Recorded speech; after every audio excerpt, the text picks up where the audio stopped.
सिंह राशि वालों के लिए बृहस्पति का परिवर्तन क्या कुछ करेगा, बृहस्पति का परिवर्तन आपके लिए क्या कुछ लेके आ रहा है।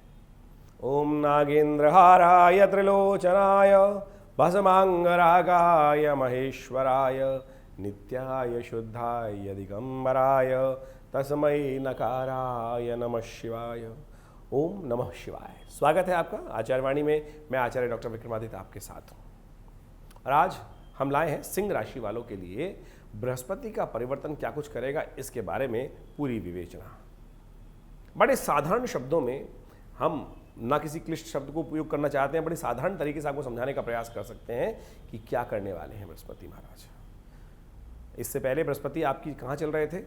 आपके मीन राशि में चल रहे थे, द्वादशवें भाव में, आपके अष्टम भाव में चल रहे थे। बड़ा कष्ट दे रखा था, हमें समझ में आता है। लाभ तो दे रहे थे, धन लाभ दे रहे थे, लेकिन खर्चे भी बहुत करा रहे थे और कई प्रकार के कष्ट देने के योग बना रखे थे। लेकिन अब सौभाग्य से बृहस्पति का पदार्पण जहां होने जा रहा है, जिस चीज का आपने 12 वर्ष से इंतजार किया, वो भाव आपके साथ बृहस्पति उस भाव में आने वाले हैं। कहा गया ना, भाग्यम फलति सर्वत्र न च विद्या न च पौरुषम। जन्मपत्री के दृष्टिकोण से 12 भावों में आपकी जन्मपत्री को विभाजित किया जाता है और 12 भावों में जो नवम भाव है वो भाव है विशेष तौर पे भाग्य का, धर्म का। जिसके भाग्य के अकाउंट में बहुत अच्छे पुण्य हैं, उनके कष्टवश तो पता ही नहीं चलते कब चले जाते हैं। सपोज किसी के अकाउंट में बहुत अच्छे खासे पैसे पड़े हैं, छोटे मोटे खर्चे हो गए, नुकसान हो गया, तो वो कहता कोई बात नहीं, हो गया, अच्छी बात, निकल जाएगा, कोई दिक्कत नहीं, उसकी खाल पे फर्क नहीं पड़ता। इसी प्रकार से यदि भाग्य में अच्छे अकाउंट में है, पुण्य बहुत अच्छे अकाउंट के हैं, तो क्या होता है, छोटे मोटे कष्ट आते हैं, कब चले जाते हैं पता ही नहीं चलता। लेकिन अब जिसके अकाउंट में है ही नहीं, तब वो छोटी सी एक कील भी लग जाती है, कील का हल्का सा नुकसान हो जाता है, तो बहुत भयावह परेशानी, कष्ट होने के योग दिखाई देते हैं। वही किसी अच्छे पुण्यवान व्यक्ति के साथ घटना घटे, वो कहता है कुछ नहीं हुआ, कोई बात नहीं। ये पुण्यों के अकाउंट का सीधा लेखा जोखा है।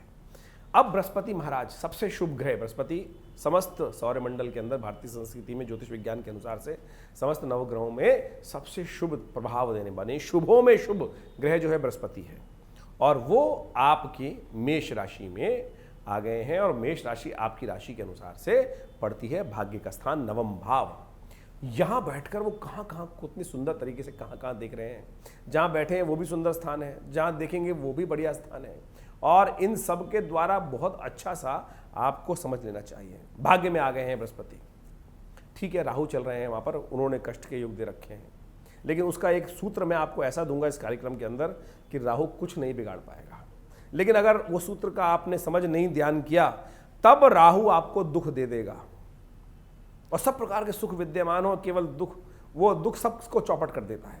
लेकिन चिंता मत कीजिए, आप हमारे इस कार्यक्रम में जुड़ रहे हैं हमारे साथ, हम आपको वो रास्ता भी देंगे इस एपिसोड के अंदर कि बिल्कुल राहु जो नवम भाव में बैठकर दुख को उत्पन्न करता है, और राहु नैसर्गिक दृष्टिकोण से सबसे ताकतवर होता है। नैसर्गिक दृष्टिकोण से ग्रहों की शक्ति को समझ में करने का तरीका माना जाता है। जैसे ग्रहों के दृष्टिकोण से बृहस्पति, हर एक ग्रह की अलग अलग शक्ति मानी जाती है। सूर्य अच्छे प्रबल ग्रह माने जाते हैं, जो सूर्य के साथ आते हैं उनको अस्त सूर्य कर देता है, उनकी शक्ति को क्षीण कर देता है, जैसे अभी बृहस्पति को अस्त कर दिया था। उसी प्रकार से राहु जिस ग्रह के साथ चले जाते हैं, चाहे सूर्य हो, सूर्य को ग्रहण तक लगा देते हैं। तो यानी अब बृहस्पति के साथ सूर्य की जो राहु की युति चल रही है, सूर्य की युति भी चल रही है, लेकिन वो हट जाएगी कुछ दिन बाद। लेकिन अब जो वहां पर जो राहु और बृहस्पति का गुरु चांडाल योग बना हुआ है, वो राहु बृहस्पति के शुभत्व को कम कर रहा है। लेकिन हम आपको इस कार्यक्रम में वो सूत्र देंगे आपकी राशि के अनुसार से, जो इस वक्त इस गोचर में आप यदि उस उपाय को कर लें, तो बृहस्पति महाराज बिल्कुल अपने शुभ जो फल प्रभाव कर रहे हैं, धर्म को, भाग्य को बिल्कुल बहुत बढ़िया तरीके से उत्थान के योग दे देंगे। बृहस्पति महाराज कहाँ, पहले ही समझ लें कि बृहस्पति का होना क्या, चक्कर क्या रहे हैं। बृहस्पति महाराज आपकी जो कर दिया उन्होंने, फूल जाई, रात गई बात गई। अब जहाँ चल रहे थे उन्होंने कष्ट दिया, समझ में आती है, नुकसान कराया, बहुत सारे बंधन में फंसा दिया, कई सारे कष्ट दे दिए, वो सब दिया, कोई बात नहीं। अब सिंह राशि वालों, अब आपको जाग के काम करना है, क्योंकि बृहस्पति 12 वर्ष बाद आए हैं, एक केवल 365 दिन के लिए, यानी 1 साल के लिए यहाँ पर हैं। ये टाइम को बर्बाद नहीं करना है। राहु को भी ठीक कर लेंगे हम, कोई दिक्कत नहीं है। तो हम सब कुछ आपको समझाने वाले हैं। बृहस्पति ने नवम भाव में बैठकर भाग्य को उत्थान के योग बनाएंगे। धर्म जितना करेंगे उतना ज़्यादा आपको लाभ प्राप्त होगा। आपके धर्म का अकाउंट, पुण्यों का अकाउंट आप बढ़ाने का मौका आपको प्राप्त होगा और बहुत उन्नति देंगे। बृहस्पति आपके लग्न को देख रहे हैं। सबसे पहली दृष्टि बृहस्पति की, जो पंचम दृष्टि जो उसको 5वें भाव को देखती है, वो वहाँ से पंचम भाव आता है लग्न आपका। आपका अपनी पर्सनालिटी, आपका अपना शरीर, आपका अपना इंटरनल पर्सोना, उन सब को निखारेगा बृहस्पति, खूब बढ़िया लाभ देगा। पहले जो लोग आपकी शक्ल देख के गुस्से में आ जाते थे, अब बिल्कुल अरे छोड़ो इसको, हटाओ, दूर हटो, इनसे इनके साथ मत जुड़ो, अब वो जुड़ना चाहेंगे। वो नेचुरल इंटर मैग्नेटिक फ्लो आपके इतना बढ़ जाएगा कि वो लोग आपसे जुड़कर आपको आगे बढ़ाने के योग बना सकते हैं। तो यानी आपके तन पर बृहस्पति की पूर्ण दृष्टि पड़ रही है, और जब बृहस्पति की दृष्टि लग्न पर पड़ती है तो वो क्या होता है कि बहुत उत्साह लाभ प्राप्त हो जाता है, यानी अट्रैक्शन बढ़ जाता है, लोग उनसे प्रभावित हो जाते हैं, बिना कुछ बोले भी आपका जो इंटरनल जो उसका लाइट है वो उनको प्रभावित करने का योग बना देगी। इसके बाद बृहस्पति का दूसरी दृष्टि देखें तो दूसरी दृष्टि बृहस्पति की है आपके तृतीय भाव पर। तृतीय भाव पराक्रम का भाव है, तृतीय भाव पार्टनर का भाव है, तृतीय भाव मित्र का भाव है, तृतीय भाव एम्प्लॉय का भाव है। यानी अगर बिजनेस में जो लोग हैं उनको नया पार्टनर मिल सकता है, जो लोग नौकरी में काम कर रहे हैं या बहुत सारे उनको सपोर्ट मिल सकती है, और उनके साहस में वृद्धि हो सकती है। जिन चीज़ कार्यों में आपका पहले बिल्कुल ऐसा हो गया था स्थिति कि छोड़ दो, काम हो ही नहीं सकता, बट अब आप करेंगे, बिल्कुल अरे मैं करके दिखाता हूँ, बिल्कुल बहुत बढ़िया तरीके से काम प्राप्ति के योग बन जाएंगे। ऐसे में वहाँ पर राहु का उपाय करना जरूरी है, क्योंकि राहु अभी अक्टूबर तक यहीं चलने वाले हैं। बृहस्पति की क्षीण दृष्टि को, बृहस्पति की शक्ति को आधा कर दिया उन्होंने। इसके बाद बृहस्पति की दृष्टि कहाँ पड़ रही है? आपके पंचम भाव पर। पंचम भाव बुद्धि का, विद्या का, संतान का, यानी संतान की प्रोग्रेस भी, संतान के लिए जिनके बच्चे वाले उनकी संतान के लिए भी आपका समय, आपका खासतौर पर लाभ देने का समय आ गया है। उनकी बुद्धि को बढ़ाने का, आपकी बुद्धि को बढ़ाने का, आपकी विद्या को बढ़ाने का, सफलता प्राप्त करने के योग इन सबको बन सकते हैं। खराब क्या कर रहा है? राहु खराब कर रहा है। राहु बृहस्पति की युति जो है उसका एक सूत्र समझ लीजिए, क्या सूत्र आपको करना चाहिए। जितने आप धार्मिक रहेंगे, जितना आप धर्म का पालन करेंगे, उतना बृहस्पति, उतना जो राहु है वहां चुप रहेगा। जैसे पहले आपको ऐसे हो सकता है इन दिनों आपका ऐसा भाव, क्योंकि 1 साल से राहु चल रहे हैं, पूजा पाठ में मन नहीं लगता है, बस ठीक है, भगवान है, बढ़िया है, आज मन नहीं है यज्ञ में, पूजा में जाने का। कई बार हो जाता है। ऐसे ही एक व्यक्ति हमारे पास आते थे, वो कहते थे आज मेरा मंदिर जाने का मन नहीं है, भाग्य सो गया, किस्मत सो गई। धर्म को मन नहीं, परमात्मा की कृपा से समस्त कार्य होने जा रहे हैं। तो समझ लीजिए राहु वहां क्या कर रहा है? राहु शुभ कार्य से आपको दूर कर रहा है, और यही इलाज है राहु का। जितने धार्मिक रहोगे उतने आपकी संतान प्रोग्रेस करेगी, आपकी बुद्धि प्रोग्रेस करेगी, आपके विचारों में प्रोग्रेस होगा, बृहस्पति का उतना गुण में निखार आएगा। और जितना धर्म से दूर भागेंगे, अच्छे कामों से दूर भागेंगे, दान पुण्य से दूर भागेंगे, उतना बृहस्पति का प्रभाव खत्म। अब आप समझ लीजिए 12 वर्ष इंतजार करना है या इसको ठीक करना है। राहु तो आप अपनी गति से हटेंगे। अब ऐसे में बृहस्पति का परिवर्तन हो गया और राहु ने खराब किया बृहस्पति को, तो आप समझ लीजिए केवल इतना सा कार्य है। अक्टूबर के बाद तो बृहस्पति खुली छूट हो जाएगी और बहुत बढ़िया तरीके से आपको, मैं कहते हैं ना कि जो क्या स्पीड, आजकल एक ऐड आता है टीवी पर कि क्या है ये स्पीड से भाग रहा है, जो आप समझिए बृहस्पति इतनी स्पीड से आपको उत्थान की तरफ लेके जाएगा। आप समझ लीजिए जो 5G का ऐड है ना, वही चीज़ आपके साथ हो जाएगी अक्टूबर के बाद। लेकिन उससे पहले पहले आपको एक काम करना है, धर्म कार्य से दूर नहीं भागना है। भगवान की उपासना, माँ भगवती दुर्गा का यज्ञ, दान और तप, समझ लीजिए तीनों चीज। शास्त्र में बात कही गई, यज्ञ दान तपश्चैव पावनानि मनीषिणाम।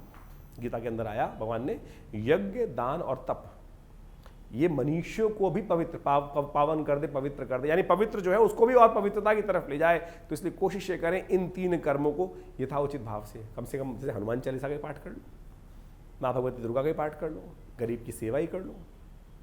तो इन सब चीज़ों से वंचित ना हो। मंदिर जाना तो एक भाग है पूजा पाठ का, सत्य का आचरण करो, किसी को धोखा मत दो, ये सारे धर्म के विषय हैं। इनसे जितना दूर भागोगे, क्रोध मत करो, अक्रोध की स्थिति उत्पन्न करने का प्रयास करो। आप सब कुछ कर रहे हैं, पूजा पाठ कर रहे हैं, 24 घंटे क्रोध में जले रहते हैं, भुनते रहते हैं, 24 घंटे लोगों की कटाई भटाई करते रहते हैं कि अरे उसने ऐसा कर दिया, उसने ऐसा कर दिया, वो ऐसा है, वो ऐसा है, फिर धर्म खाएगा। धर्म का मतलब है इन सब चीज़ों का, गलत चीज़ों का त्याग करना। यदि ये छोटा सा भाव कर लिया और साथ में वास्तविक धर्म के कर्मकांड भी कर लिए, जो मैंने आपको समझाने का प्रयास किया, तो राहु चुप हो जाएगा और अब बृहस्पति का पूर्ण फल आपको प्राप्त हो जाएगा। इस सूत्र समझ लीजिए, देखिए आपके जीवन में कल्याण के योग बनेंगे। कोई और उठापटक करने की जरूरत नहीं है। ये क्या होता है कि वो आमतौर पे ज्योतिषी के पास जाते हैं, लोग कहते हैं कि वो जहाँ से झाड़ों ऊपर से बड़े मुश्किल से निकला और झाड़ों में फिर फंस गया। तो फिर ऐसी दिक्कत मत पालिए भैया, आपको सीधा तरीके से हम उपाय बताने का प्रयास करें, कोई लाग लपेट नहीं, सीधी तरीके से इस सूत्र को समझते हुए कार्य करने का प्रयास करें। सिंह राशि वालों, बड़े भाग्य से आपके लिए समय आया है बृहस्पति का परिवर्तन। 12 वर्ष आपने इंतजार किया इस परिवर्तन के लिए कि यहाँ जैसे जैसे उंगलियाँ ना, 5 उंगलियाँ आपकी घी में है, केवल इस छोटे से कार्य को करना है और देखिए राहु चुप हो जाएंगे और फिर बृहस्पति का पूर्ण फल आपको प्राप्ति के योग बन जाएंगे। धर्म में लिप्त होइए और बृहस्पति का पूर्ण फल प्राप्त कीजिए। जितना हो सकता है सेवा भाव, ब्राह्मणों की सेवा, पीली चीज़ों का दान, पीले वस्त्र को पहन लीजिए, ये सब चीज़ें बृहस्पति की शक्ति को बढ़ाएंगी। पैसा नहीं खर्च होगा आपका, तो कोशिश करें ये सब चीज़ लाने के योग बना रहे हैं। आशा करते हैं आप इन सब सूत्रों को समझकर, यदि कोई चीज़ समझ में नहीं आई चिंता ना करें, ये नंबर्स आपके सामने स्क्रीन पर हैं और हम दिल्ली में विवेकानंद योगाश्रम में स्थित हैं। आप वहां आकर मिल सकते हैं, अपने तमाम प्रश्नों का हल भी जान सकते हैं। और हमने रविवार को एक विशेष कार्यक्रम की व्यवस्था बनाई है आश्रम में, विवेकानंद योगाश्रम में। हर रविवार को जो हमारा नित्य प्रति यज्ञ होता है उसमें रविवार में सब लोग आपके बैठ सकते हैं, आप उस यज्ञ में भाग ले सकते हैं। हर रविवार को सुबह 8 से 10 बजे तक विशेष कार्यक्रम हमारे आश्रम की तरफ से चलाया जाता है। हमारे आश्रम में पिछले करीब 40 सालों से नित्य 8 घंटे करीब यज्ञ रहता है और आप सब उस यज्ञ में रविवार के दिन बैठ सकते हैं। कोई फीस की आवश्यकता नहीं है, कोई किसी से फीस नहीं ली जाती है। केवल नहा के स्वच्छ कपड़े पहनकर आइए और व्यवस्था का पालन करते हुए उस दिव्य यज्ञ कार्यक्रम में, भगवान के सबसे श्रेष्ठ यज्ञ, संसार का यज्ञ वही श्रेष्ठतम कर्म शास्त्र कहता है, उसमें भाग लीजिए। देखिएगा आपको लाभ प्राप्त होगा, किस्मत जागेगी, धर्म के प्रति आपकी आस्था जागेगी और कल्याण के योग बनेंगे। और माँ भगवती का बहुत सुंदर श्री विग्रह जो 1947 में मुल्तान से आया, 500 वर्ष पुरानी भगवती की दिव्य प्रतिमा है, चमत्कारी प्रतिमा है, जो वहाँ मुल्तान से यहाँ आश्रम में अवतरित हुई, मैं कहूँगा प्रतिष्ठित हुई आके, और उनका दर्शन करने का, वैष्णवी माँ भगवती का दर्शन कर आप अपनी मनोकामना सिद्धि का योग बना सकती हैं। बड़ी चमत्कारी मूर्ति है माँ भगवती की। और हमारा विशेष कई एपिसोड्स हैं उसकी हमारे चैनल पर, जिसके बारे में उनके पूरे वर्णन हमने उपस्थित किया है। आप उनका दर्शन करिए, कल्याण होगा। नमस्कार, धन्यवाद।